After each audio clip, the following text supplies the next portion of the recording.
Existen también algunas normas protectoras del salario que están un tanto aisladas, pero que tienen que ver con, pues, por ejemplo, la libre disposición de la prestación del servicio. Los trabajadores dispondrán libremente de sus salarios, pues derivado de cualquier disposición que desvirtúe los hechos, ¿no? Entonces, siempre que hubiese alguna disposición de salarios, pues, no está permitida, entonces el trabajador tiene derecho a disponer libremente de su salario. Evidentemente tampoco puede renunciar a su salario, por lo tanto pues también es una norma protectora la renunciabilidad a percibir el salario e inclusive los que ya han sido devengados. El pago pues debe hacerse directamente al trabajador, entonces no se puede evitar, salvo por la muerte del trabajador que lo imposibilitaría y evidentemente los beneficiarios serían en este caso los beneficiarios. Imposibilitado, bueno, pues se va a pagar a la persona que se designe, como ya habíamos comentado, de acuerdo al poder y a los testigos. El pago debe hacerse pues en moneda de curso legal o bien mediante un pago electrónico, siempre y cuando pues, previamente se haya tenido el consentimiento del trabajador para hacerlo en un medio diferente, no sé, a través de una cuenta bancaria, tarjeta de débito, o alguna transferencia por cualquier medio electrónico. Cualquier gasto o costo que origine este tipo de pagos, pues evidentemente deben ser cubiertos por el patrón. Aquí hay que recordar en este artículo 101 que se estableció en la reforma del 1 de mayo de 2019 una posibilidad de tener, de reconocer al comprobante fiscal digital a través de internet o factura electrónica como un comprobante de pago. Entonces, ese comprobante, no solo de pago, sino de todo lo que implica un CFDI de nómina, es reconocido a partir de este artículo y en consecuencia pues el trabajador una vez que lo obtenga pues se verá el comprobante de que efectivamente le fue cubierto su salario. Aquí es importante tomar en cuenta que eh, dentro del CFDI nómina hay algunos campos relacionados con la cuenta bancaria del trabajador a la cual se le va a depositar o transferir los fondos y en consecuencia es importante que esa cuenta esté señalada en ese CFDI para tener mayor prueba de que el salario se está pagando a esa cuenta en determinado momento, poder observar este tipo de comprobantes como medio de prueba ante algún juicio laboral. Cabe apuntar que por allá del 884 de la ley nos establece la posibilidad de una prueba en cuanto a un juicio, puede ser justamente que el tribunal le solicite a un perito que revise la información que obra en poder del Servicio de Administración Tributaria en materia de CFDIs de nómina y puede identificar cuáles son los comprobantes que se expidieron a favor del trabajador y en los cuales el patrón alega haber pagado los salarios. Entonces, ya está considerado el CFDI a partir del 1 de mayo de 2019. Cabe apuntar aquí que hay ciertas prestaciones en especie que se pueden, digamos, proporcionar razonablemente como parte de su salario eh, cuando se paga en efectivo, ¿no? Entonces es importante aquí tenerlo en consideración. Cualquier cesión de salarios es nula a favor del patrón o de terceras personas, ya lo decíamos, el salario es irrenunciable y menos una cesión a favor del patrón podría ser vista correctamente de acuerdo a la ley. El salario, ya decíamos, no puede ser objeto de ningún tipo de compensación, salvo los descuentos que platicaba y que proporciona la propia ley, como salvedades. Algunos almacenes y tiendas para los trabajadores sí se pueden crear por convenio entre trabajadores y patrones para adquirir cierto tipo de mercancía. Los precios de venta se van a fijar por convenio, nunca superiores a los oficiales o a los de mercado, y se puede determinar en la participación relativa a los trabajadores en la administración y vigilancia. Entonces aquí es posible. En el caso del Infonacot, pues bueno, se establecen ciertas bases para otorgar créditos a los trabajadores, procurando pues evidentemente unas mejores o condiciones preferenciales del mercado, facilitar el acceso a los trabajadores a los servicios financieros para promover ahorro y para consolidar su patrimonio. También es posible. Es obligatorio pagar el salario y solamente se puede suspender en los casos previstos en la ley, como recientemente revisamos cuando la ley prevé suspensión de las relaciones de trabajo. Está prohibido imponer multas a los trabajadores sin importar la causa o concepto. Entonces no se permiten multas, a diferencia de las sanciones que veíamos hace unos minutos en relación con la posibilidad de sancionar al trabajador pues, mediante algunos castigos relacionados con días de descanso obligatorio. En lugar de pago del salario, pues, se pagará donde los trabajadores presten sus servicios y así lo estén establecido en el contrato correspondiente. El pago del salario solo será el día laborable. Durante la jornada de trabajo, inmediatamente después de su terminación, tendría que ser el pago identificado, ¿no? Que comúnmente vemos justamente esta parte en donde a veces se paga incluso un día antes a la quincena, etcétera. Cuestiones que se van pactando.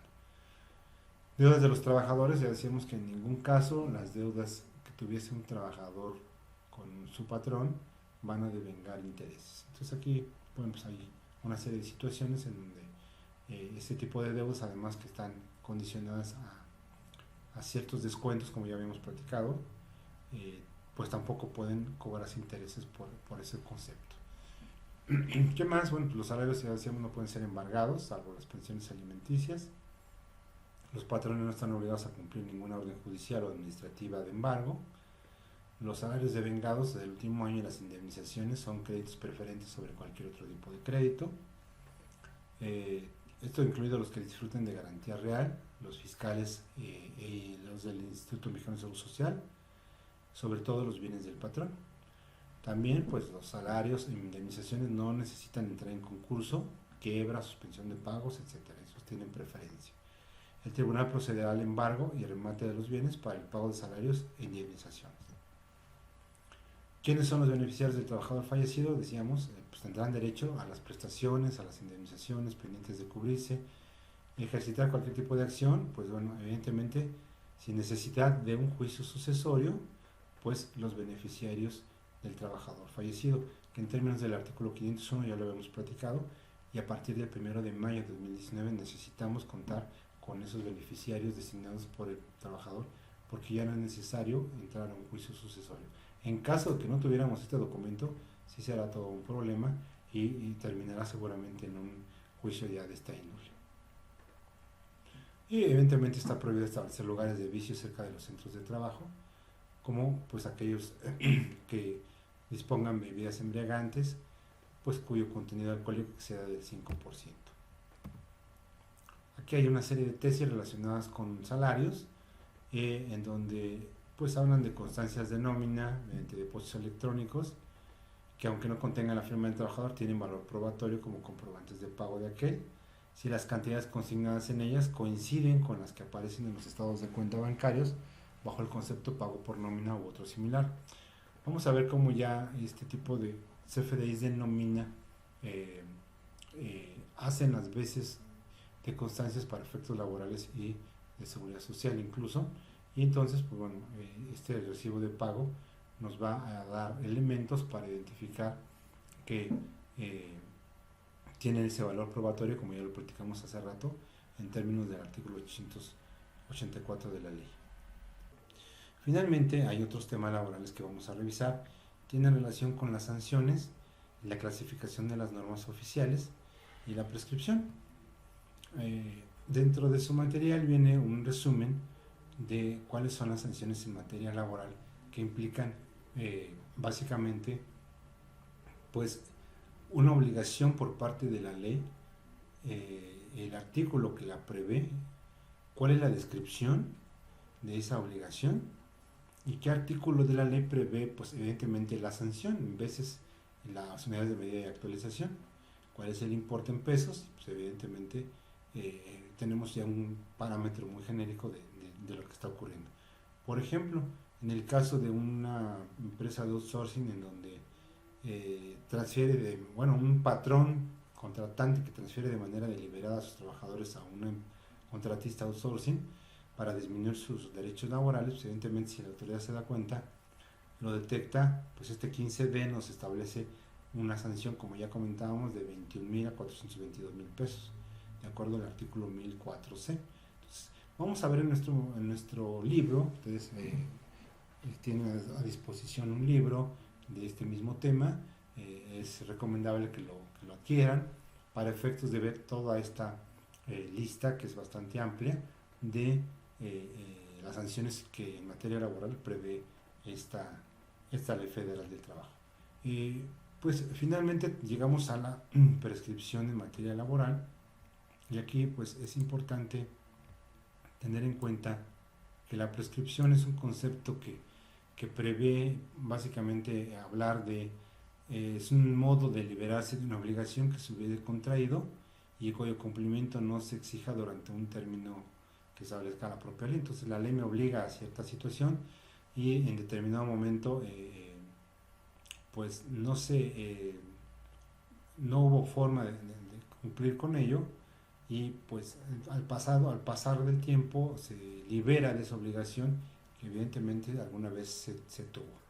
Eso es lo que establece el diccionario, pero recordemos que para efectos de la Ley del Trabajo, el artículo 516 nos habla de una prescripción laboral, digamos, de manera genérica, y ahí pues básicamente se refiere a que esa prescripción pues, sobre todo va en los casos, digamos, no contemplados en los demás apartados, como pueden ser la exigencia de las vacaciones, el aguinaldo, las prestaciones sociales, y que pues va a correr a partir del día siguiente a la fecha en la que la obligación sea exigible, y para eso nos da un periodo de al menos un año. Entonces pues prácticamente prescriben en un año en general cualquier tipo de acción laboral, pero se puede interrumpir por la demanda de cualquier promoción ante la Junta de Conciliación, como lo establece el 521. Entonces, básicamente el resto de la tabla se establecen aquellas excepciones que ya no fueron de un año, sino que tuvieron relación con, por ejemplo, en el artículo 47, cuando hablamos del despido, ¿no? ¿Qué acciones del patrón contra el trabajador podrían hacerse? Bueno, pues al día siguiente a la fecha en que se tenga conocimiento de la causal de rescisión, y a partir de ahí se tiene un periodo de prescripción de un mes, ¿no? Entonces, para poder aplicarlo. Igual lo que implica disciplinar las faltas, pues también tenemos ahí una prescripción, o efectuar los descuentos, como ya platicamos, también por un mes. Entonces, ese es el mismo supuesto de acciones para separarse del trabajo, y después ya brinca a 2 meses, acciones por separación del trabajo, y 2 años posteriormente para otros supuestos que vemos en pantalla, como pueden ser el reclamo del pago de indemnizaciones por riesgos de trabajo, o bien el reclamo por parte de los beneficiarios en caso de la muerte de los riesgos de trabajo, también se tienen hasta 2 años. Y bueno, finalmente recordar que pues este curso es pues la conclusión a este diplomado de sueldos y salarios, que inició con la parte de seguridad social, continuó con el módulo de fiscal, y este en particular por la parte laboral, que dicho sea de paso es la que detona las otras dos, pero que no menos importante se debe considerar, y que esperamos haya sido de su completa satisfacción. Con esto concluimos el curso, el módulo laboral, y estamos pendientes para cualquier